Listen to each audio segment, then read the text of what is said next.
Bapak dan Ibu Guru, perkenalkan, nama saya Ayu Wahyuni.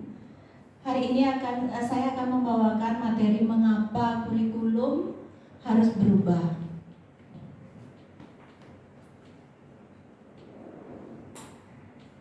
Saya mulai dari apa itu kurikulum. Menurut Undang-Undang Sisdiknas Nomor 20 Tahun 2003, kurikulum adalah seperangkat rencana dan pengaturan mengenai tujuan, isi, dan bahan pelajaran, serta cara yang digunakan sebagai pedoman penyelenggaraan kegiatan pembelajaran untuk mencapai tujuan pendidikan tertentu. Kemudian ada 4 komponen dalam kurikulum, yaitu yang pertama tujuan, konten, metode, dan evaluasi. Peranan dan fungsi kurikulum.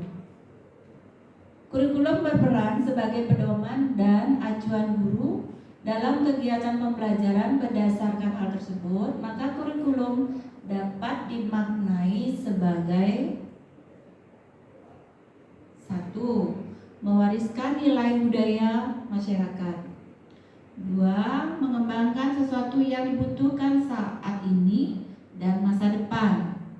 Kemudian yang ketiga, menilai dan memilih sesuatu yang relevan sebagai kontrol sosial. Sedangkan alasan perubahan kurikulum. Yang pertama, kurikulum yang baik adalah kurikulum yang sesuai dengan perkembangan zaman. Yang kedua, kurikulum bersifat dinamis dan terus dikembangkan atau diadaptasi sesuai konteks karakter murid demi pembangunan kompetensi sesuai kebutuhan peserta didik. Yang ketiga, ketika merancang kurikulum harus menempatkan kebutuhan, pendapat, pengamalan, dan hasil belajar.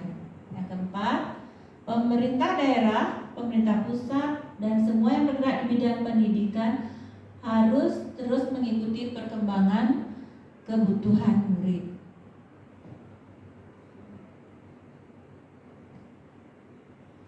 Kurikulum. Untuk menghadapi perubahan kurikulum, pendidik diharapkan dapat memahami dan mempelajari tujuan kurikulum. Pendidik harus terus belajar, memfasilitasi pembelajaran sesuai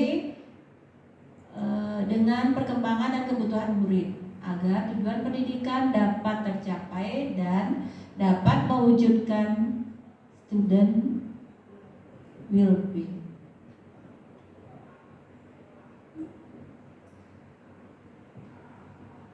Nah, terkait dengan kurikulum tadi akan ada pertanyaan pemantik yang akan linknya saya share ke grup. Silahkan nanti Bapak Ibu buka. Terima kasih.